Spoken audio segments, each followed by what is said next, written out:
My name is Rachel Torres, and I'm 27 years old. 3 weeks ago, I was supposed to get married. I had the dress, the venue, 200 guests confirmed, and a maid of honor I'd known since we were 6 years old. Her name was Jessica. We grew up together. Same neighborhood, same schools, same everything. We were inseparable. The kind of friends people would call soulmates. I trusted her with everything. My secrets, my fears, my dreams, and apparently, my fiancé. Let me start from the beginning. I met Daniel 2 years ago at a mutual friend's birthday party. He was charming, funny, had this smile that made me feel like I was the only person in the room. We hit it off immediately, started dating a week later. Within 6 months, I knew he was the one. Jessica loved him too, or so I thought. She'd always say things like, "You two are perfect together," or "I'm so happy you found someone who treats you right." She'd come over when Daniel and I would have movie nights. The three of us would hang out constantly. It felt natural, easy, like my best friend and my boyfriend were becoming friends too, which is what I wanted. What I didn't know was that they were becoming more than friends. Daniel proposed to me last year on a beach in Mexico. It was perfect. He got down on one knee at sunset with this beautiful ring and asked me to marry him. I said yes immediately. I was crying, he was crying. It was everything I'd ever dreamed of. The first person I called was Jessica. She screamed with excitement, asked to see pictures of the ring, insisted we celebrate together. We went out that weekend and she toasted to us, saying she couldn't wait to stand by my side on the biggest day of my life. I asked her to be my maid of honor that night. She cried and hugged me and said it would be the greatest honor of her life. I believed her. Planning the wedding was chaos in the best way.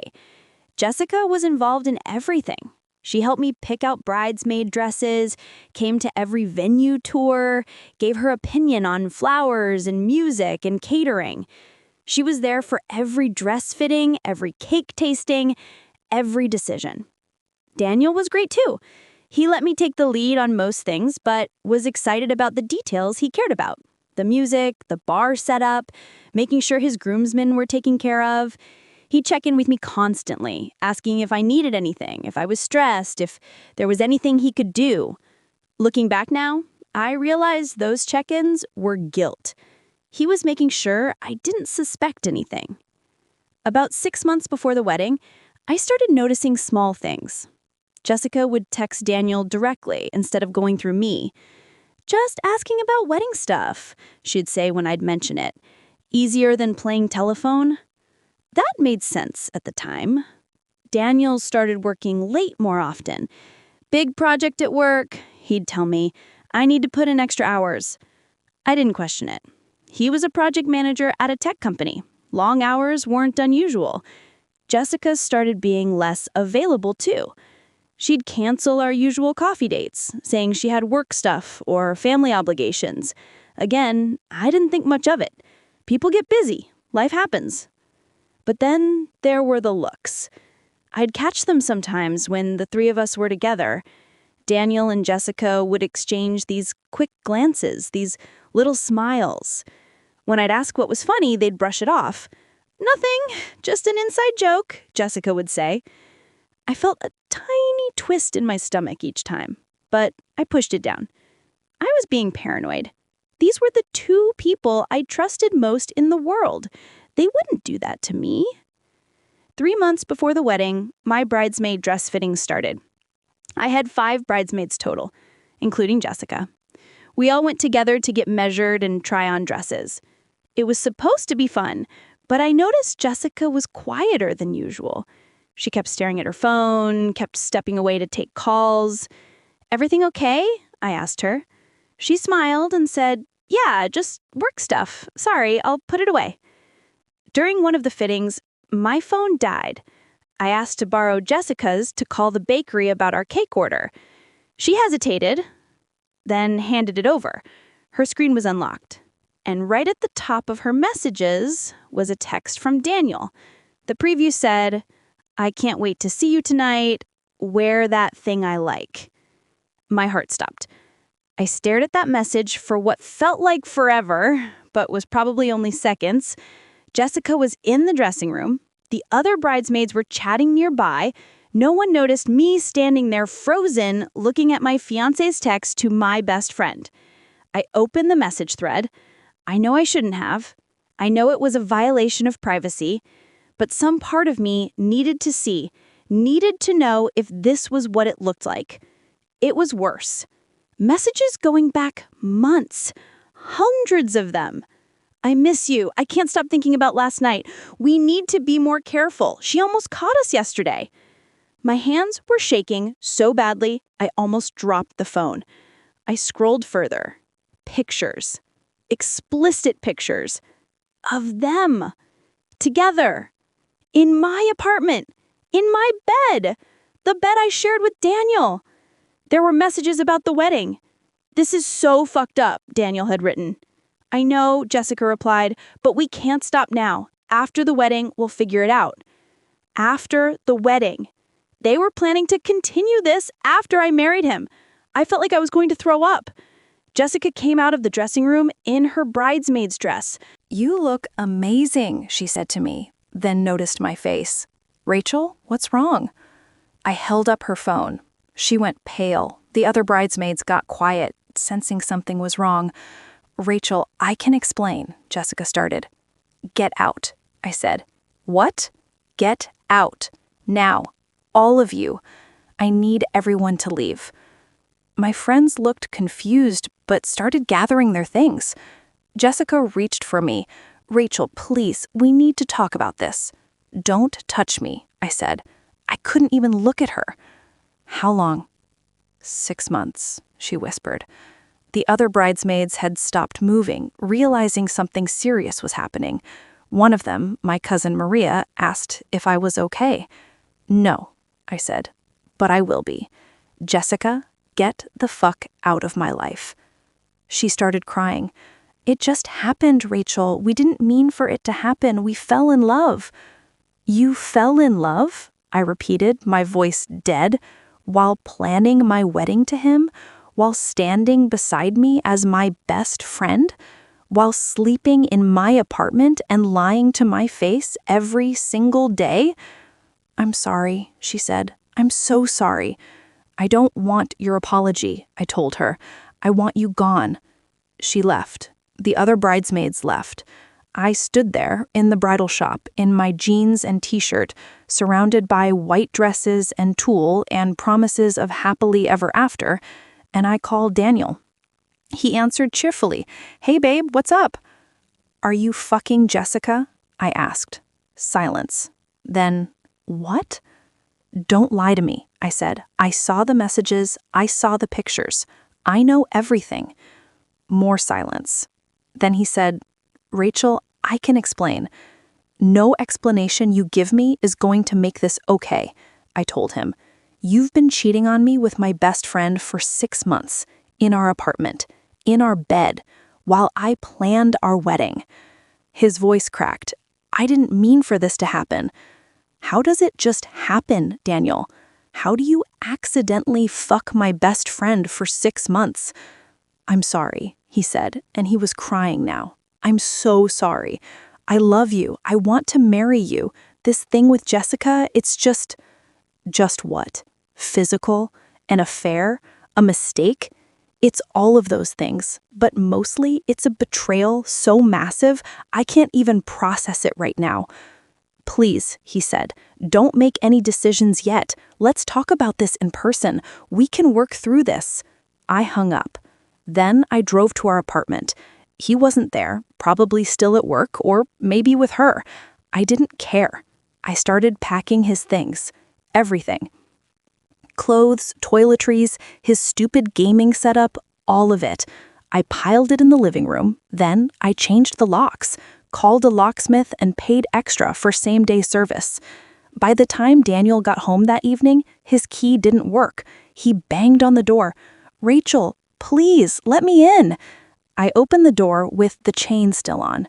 "Your stuff is in the lobby," I told him. "Don't contact me again. Rachel, please, we need to talk about this. There's nothing to talk about. The wedding is off. We're done. But I love you, he said. No, you don't, I said. People who love each other don't do what you did. I closed the door. He kept knocking, kept calling my name, but eventually he left. I slid down to the floor and cried for hours. The next few days were a blur. I had to cancel the wedding. The venue, the caterer, the photographer, the florist, all of it. Most of them were understanding, though I lost deposits on almost everything, thousands of dollars gone. I had to call 200 guests and tell them the wedding was off. Some people asked why. I told them the truth. My fiancé was cheating on me with my maid of honor. The reactions ranged from shock to anger to pity. I hated all of it.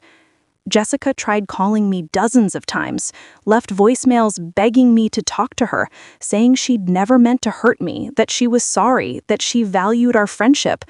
I blocked her number. Daniel did the same. Please give me a chance to explain, he'd text. I made a mistake. I want to fix this. I want to marry you. I blocked him too. But blocking them didn't stop my brain. I kept replaying everything. Every time the three of us hung out, every time Jessica said she was happy for me, every time Daniel kissed me goodbye and told me he loved me before going to meet her. Had they laughed about me? Had they pitied me? Had they felt anything at all, or was I just an obstacle to them? My cousin Maria checked on me constantly. She'd come over with food, make sure I ate, let me cry on her shoulder. One night, about a week after everything imploded, she asked me what I wanted to do. What do you mean? I asked. I mean, do you just want to move on, or do you want them to actually face consequences for what they did? I hadn't thought about it like that. I'd been so consumed with hurt and betrayal that I hadn't considered revenge. But Maria's question planted a seed. They humiliated you, Maria said. They betrayed you in the worst way possible. And from what I told you, they were planning to keep doing it even after you got married. Don't they deserve to have everyone know what kind of people they are? I thought about it. Then I said, what did you have in mind? Maria smiled. Let's make sure everyone who was invited to that wedding knows exactly why it got canceled. We crafted a message together. Nothing cruel, nothing emotional. Just facts. Hi, everyone, I wrote. As you know, my wedding to Daniel has been canceled. I wanted to reach out personally to explain why. 3 weeks before our wedding, I discovered that Daniel has been having an affair with my maid of honor, Jessica, for the past 6 months. This affair took place in our shared home and continued throughout our entire engagement. I found out through messages on Jessica's phone that detailed their relationship and their plans to continue seeing each other after the wedding. I'm heartbroken, but I'm grateful I found out before legally binding myself to someone who could betray me so thoroughly. Thank you to everyone who supported us. I'm sorry for any inconvenience the cancellation has caused. I sent that message to every single person on our guest list. 200 people, friends, family, coworkers, everyone. The response was immediate. My phone blew up with messages of support. I'm so sorry, people wrote. You deserve so much better. What they did is unforgivable. Some people reached out to Daniel and Jessica directly. I heard through mutual friends that Daniel's family was furious with him. His mother called him a disgrace. His brother told him he was dead to the family. Jessica's friends started dropping her. Her Instagram comments filled with people calling her a terrible friend, a betrayer, a homewrecker. She made her account private, then deleted it entirely. Daniel tried to defend himself on social media. What happened between Rachel and me is complicated, he posted. I made mistakes, but airing our private issues publicly isn't fair to anyone involved. People tore him apart in the comments. You cheated on your fiancé with her best friend, someone wrote. Nothing about that is complicated. You're just a cheater. Another person posted, imagine trying to make yourself the victim here. Take responsibility for once. He deleted the post within hours, but I wasn't done. I did something else.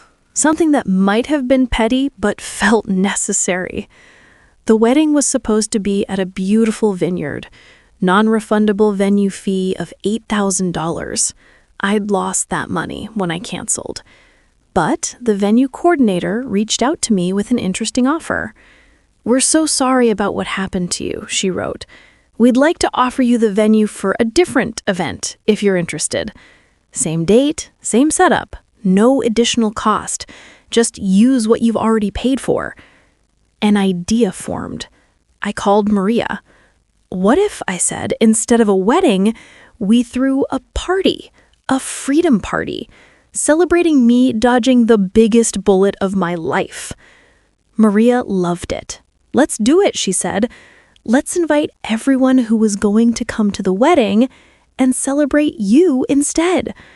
So that's what we did. I sent out new invitations. "You're invited to celebrate Rachel's freedom," they said. "Join me as I celebrate the end of a toxic relationship and the beginning of a new chapter. Same date, same venue. Dress code, whatever makes you feel powerful. RSVP if you can make it." Over 100 people RSVP'd yes. The day of the original wedding arrived. I wore a red dress instead of white. My friends and family showed up. We had the food, the music, the open bar, everything that would have been at my wedding, except instead of celebrating Daniel and me, we celebrated me. People gave speeches. My best friend from college stood up and said, "Rachel is the strongest, most incredible person I know. She deserves someone who sees that and honors it. Daniel never did." Maria gave a toast. "To Rachel," she said, "who had the courage to walk away from someone who didn't deserve her. May we all be that brave." Even my dad, who normally hated public speaking, stood up. "My daughter," he said, his voice thick with emotion, "deserves the world, and she's going to get it. Just not with that piece of shit Daniel." Everyone cheered. We danced, we drank, we celebrated. And in the middle of it all, surrounded by people who actually loved me, I felt free. Really free. For the first time since I'd seen those messages on Jessica's phone, I felt like maybe I was going to be okay. But the story doesn't end there, because Jessica showed up. I don't know how she found out about the party. Maybe mutual friends posted about it online. Maybe she'd been stalking my social media from a fake account. But she showed up at the vineyard in the middle of the reception. Security tried to stop her, but she pushed past them and found me on the dance floor. "Rachel," she said, grabbing my arm, "please, we need to talk." I pulled my arm away. "Get out." "I came here to apologize," she said. She was crying, her makeup running. "I know I hurt you. I know what I did was unforgivable. But you are my best friend. I miss you." "You miss me?" I said flatly. "You miss me? After you fucked my fiancé for 6 months? After you helped me plan my wedding while sleeping with him behind my back? After you lied to my face every single day? You miss me?" "I made a mistake," she said. "We both did." "A mistake is forgetting someone's birthday," I told her. "A mistake is double booking plans. What you did was deliberate. It was calculated. It was cruel. And you don't get to come here and ask for forgiveness at my freedom party." "You're what?" she asked, looking around and finally noticing the decorations, the happy crowd, the banner that said "Celebrating Rachel." "You turned our wedding into a party about yourself?" she asked, her tone shifting from apologetic to angry. "It was never our wedding," I said. "It was my wedding to a man who was cheating on me with you. And yes, I turned it into something better. A celebration of leaving both of you behind." Jessica's face hardened. "You're pathetic," she said, making this big public spectacle, acting like you're some victim. "You're not innocent in this, Rachel." "Oh, really?" I said. "Tell me, Jessica, what did I deserve this?" "You are always so perfect," she spat. "Perfect Rachel with her perfect life and her perfect boyfriend? Do you know how exhausting it was being your friend, always in your shadow? Maybe Daniel wanted someone who wasn't so goddamn uptight." There it was. The truth. She wasn't sorry. She was jealous. And worse, she thought I deserved this. Security had caught up to her by then. They grabbed her arms. "Ma'am, you need to leave," one of them said. Jessica struggled.